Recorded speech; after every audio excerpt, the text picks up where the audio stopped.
We've been coming up here for decades. 2 years ago, Bostonians Phil and Lisa Vickers decided to make their vacation spot permanent. This is going to be our dream home in Maine. Purchasing one of the prime plots left in Kennebunkport. We like the fact that we're quite close to the ocean, but we're not right on the ocean, and with all the storms that can come in, we're going to be a bit protected from it. But nothing protected them from the wave of fraud that followed. We bought it in February, and in November they were trying to sell this land impersonating me. If this sounds familiar, it should. For the past year, the I-Team has uncovered case after case just like this. A person pretending to be Phil Vickers contacted realtors, provided this fake ID, and spun a heart-wrenching story. And the reason they said was that my wife was terminally ill with cancer. They were now living in Texas, and they had to sell the land quickly to pay for her bills. Luckily, the realtors didn't bite. And they just thought something was a bit fishy. But for the Vickers, this fraud hasn't stopped. You worry about it constantly. Just last month, their property was listed again on Zillow. Part of the problem is we're always chasing technology. Senior agent Christopher Peavy sat down for the FBI's first interview on deed fraud in Maine, warning land buyers be wary of vacant lots for sale online. Have you had a success at catching these bad actors?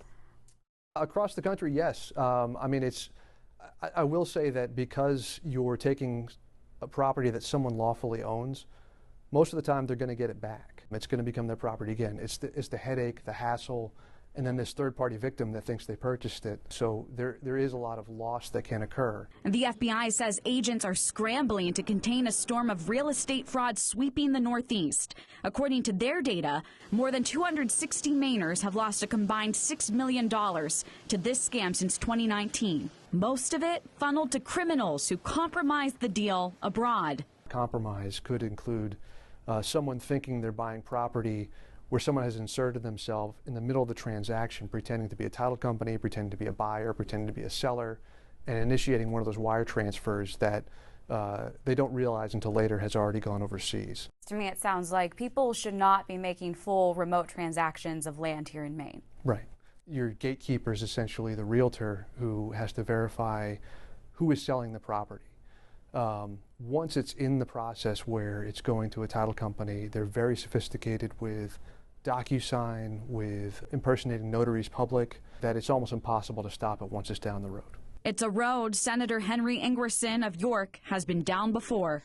Because a notary's like an insurance policy, that this is the real deal. And if even that can be faked, we've really got to look at it. At the State House, he's again pushing lawmakers to form a commission on deed fraud. Do you think awareness is enough? No, I don't think awareness is enough. I think that we have to really figure out a way to build some kind of a firewall around identity. Last year, his bill, which sought fees for remote real estate transactions, met opposition from the Maine Association of Realtors. This year, in a more measured approach, everyone seems on board to address the rampant land scam hitting Maine. It victimizes the real estate agent, it victimizes the title attorney, it especially victimizes the rightful owner of the land. It's a very personal thing, and people can be out of a lot of money.